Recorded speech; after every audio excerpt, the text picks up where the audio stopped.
안녕하세요. 오늘은 사회 5학년 2학기 한국인들이 고국을 떠난 까닭, 나라를 빼앗기고 난 이후 우리 민족이 겪은 고통에 대해서 배워보도록 하겠습니다. 우리가 1905년 일본과의 을사늑약을 통해서 우리나라의 외교권이 박탈이 됩니다. 이것을 통해서 세계에서 대한제국이라는 나라보다 바로 우리나라 대신에 일본이 모든 외교를 행사하게 된 것이고요. 1907년에 군대가 해산이 됩니다. 우리나라의 군대를 없애버린 것이죠. 그리고 1910년 한일 병합, 병합이라는 것은 이제 합친다라는 것인데요. 이것을 보면 한국과 일본이 동등한 상태에서 병합한 것처럼 보이겠지만 그 내용은 바로 대한제국의, 그러니까 우리나라의 모든 통치를 일본에게 넘기겠다. 바로 대한민국의 나라라는 것이 일본에게 빼앗긴 해입니다. 그때 여러분이 잊어서는 안 될 것이 바로 이 송병준이라는 사람과 이완용이라는 사람인데요. 이 사람들은 나라를 파는 데 가장 앞장섰던 사람들이에요. 당시에 친일파라고 불리는 사람들입니다. 자, 그러면 이렇게 나라가 이제 뺏기면서 우리나라는, 우리 민족은 어떤 고통을 겪었는지 살펴보겠습니다. 먼저 교과서의 내용을 같이 읽어보면서 내용을 살펴보겠습니다. 대한제국의 국권을 강제로 빼앗은 일제는 바로 1910년을 이야기하는 겁니다.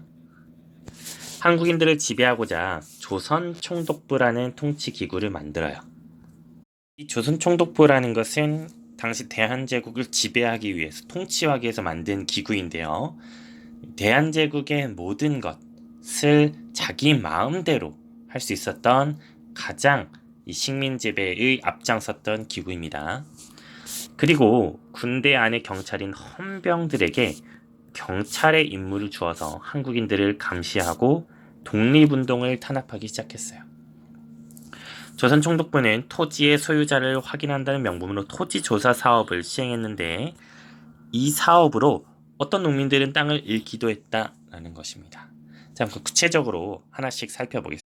먼저 조선총독부 모습인데요. 조선총독부가 원래 처음에는 이 남산, 지금의 서울의 남산에 이제 세워졌는데 이 한일 병합 이후에 이제 이 조선총독부를 경복궁 앞으로 옮기게 됩니다. 자, 여기 보이는 이 첫 번째 사진, 요게 이제 경복궁의 사진이죠. 바로 근정전 왕이 살고 있던 곳이에요. 그런데 그 앞에 이제 조선총독부를 짓게 되는 것입니다. 원래는 경복궁에도 이제 근정전만 있는 게 아니고 여러 궁궐들이 있고 또 여러 시설들이 있는데 그런 것들을 부수거나 또는 해체해서 옮긴 다음에 그 자리에 이렇게 바로 조선총독부를 세운 것이죠. 그럼 조선총독부를 왜 이 경복궁 앞에 세웠겠습니까? 그렇죠. 바로 대한민국의 자존심을 짓밟고 이 민족을 없애버리려는 그런 의도를 가지고 이 조선총독부를 세운 것입니다. 이 조선총독부는 1945년 대한민국이 일본으로부터 광복한 이후에도 꾸준히 있었습니다. 그 이후에는 대한민국 정부의 건물로도 사용됐다가 또 국립중앙박물관 건물로 사용됐다가 1995년 김영삼 대통령 시절에 바로 그것이 철거되고 부서졌습니다. 헌병경찰에 대해서도 좀 더 살펴볼 것인데요. 이 헌병경찰이라는 것은 원래 경찰은 목적이 무엇인가요? 바로 국민의 안정 그리고 범죄 예방 이런 것들이 경찰의 이제 목적이죠. 그런데 이 경찰의 역할을 하는 것이 바로 헌병, 군대였다. 그러니까 군대가 그런 경찰의 역할을 했던 거예요. 근데 경찰의 역할뿐만 했던 것이 아니고 군사, 정치, 사법, 경제, 교육, 외교, 위생과 관련된 국민의 이 모든 것과 관련된 것을 바로 이 헌병 경찰이 맡았다라는 거예요. 자, 그런데 이것들을 잘 처리하면 문제가 없지만 자기 마음대로 생각하고 선택할 수 있는 권리가 바로 이들에게 있었습니다. 그게 무엇이냐면 바로 이 특별 심판권이라는 건데요. 우리가 예를 들어서 우리 생활 속에서 이 죄를 저지른 사람 또는 법을 어긴 사람들이 있다면 그 사람에게 바로 처벌하는 게 아니라 그 사람에게 재판을 통해서 어느 정도의 벌이 적당하다라는 것을 이야기해주고 그 다음에 그 벌이 주어지죠. 그런데 이 당시에는 특히 이 헌병 경찰들에게는 즉결 심판권이라는 것이 있어서 재판 없이도 누구에게나 3개월 이하의 징역, 그러니까 징역이란 감옥에 가서 살게 되는 것이고요. 그리고 또는 태형이라는 벌을 줄 수 있거나 또는 벌금을 자유롭게 줄 수 있었다는 거예요. 그래서 일제히 헌병 경찰은 마음 놓고 한민족, 우리 대한민국 국민들을 때리거나 벌 주거나 괴롭힐 수 있었다라는 것입니다. 여기 사진에서도 보면 알겠지만 이 바로 교사들인데요. 교사들이 수업을 할 때 바로 이렇게 칼이나 이런 무기들을 가지고 수업에 참여했다라는 거예요. 이 얼마나 공포스럽고 무서운 일이었겠습니까? 수업 중에 일본에 대해서 안 좋게 이야기하거나 또는 대한민국의 독립을 이야기했을 경우 어떤 벌이 주어질지 알 수 없었던 것이죠. 이러한 너무나도 잔혹하고 잔인한 식민 지배가 어떤 모습이었는지 영상으로 한번 살펴보겠습니다.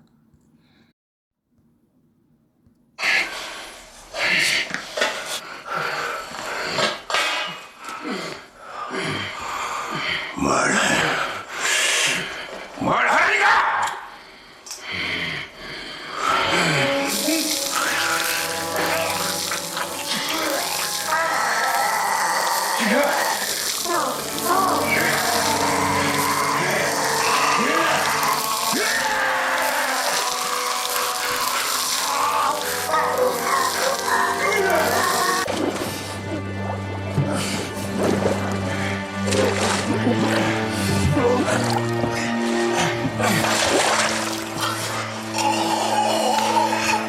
마지막으로 말한다. 자백해!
갖고 노니까 재밌어! 재밌냐? 재밌어!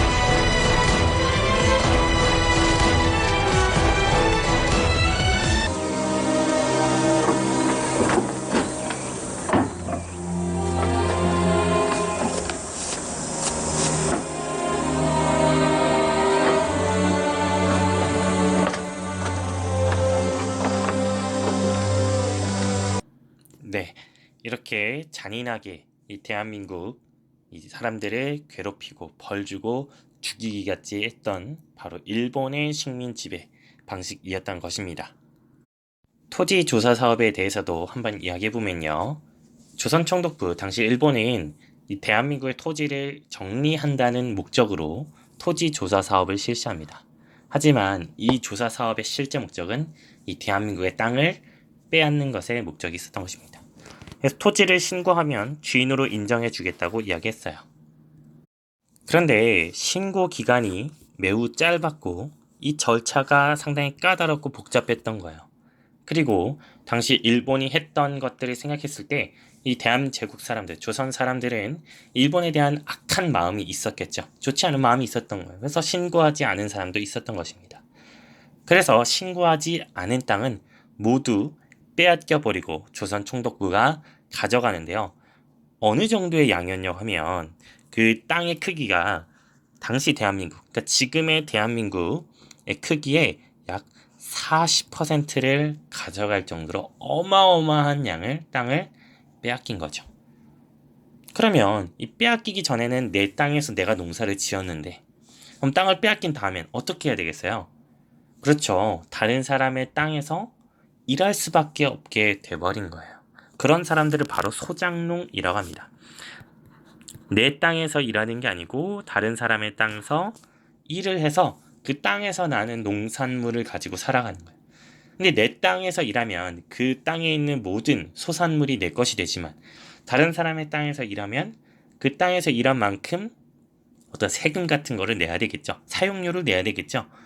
그러다 보니까 많은 세금을 매기게 되고 또는 일본인들에게는 싸게 땅을 팔면서 이 조선 대한제국 사람들에게는 아주 비싼 세금을 받는, 비싼 사용료를 받는 그러한 일들도 생겨나게 된 거예요.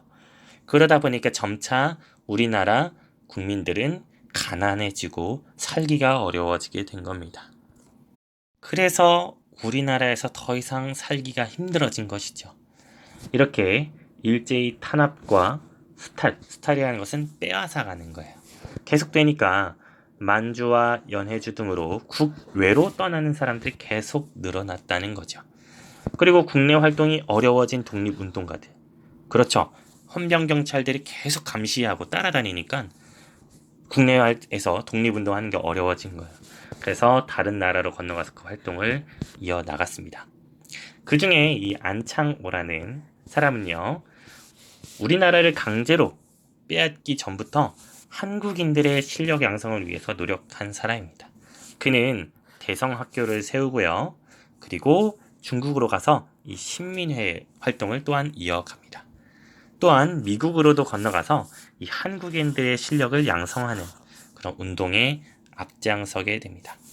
그리고 이회영이라는 사람은 만주 지역의 신흥 강습소, 후에는 신흥 무관학교로 바뀌어서 많은 독립운동가들을 키워내는 일들을 하게 됩니다.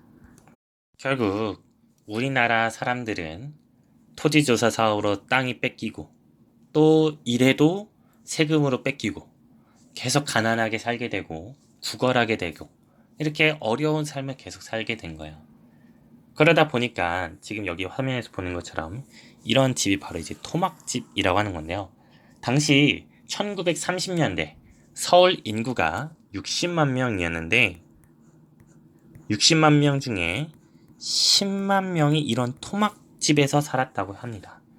그 정도로 너무나도 가난하고 힘들게 살았다는 것이죠. 그래서 결국엔 이 만주, 간도 지방으로 이제 이주하게 되는 거예요.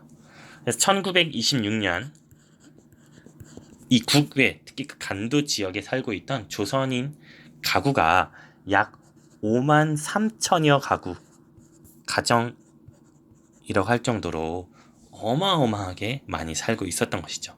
그것은 바로 이 대한민국 안에서, 대한제국 안에서 일본이 괴롭히고 식민 지배하고 이 많은 것을 빼앗아간 그 결과가 되겠습니다.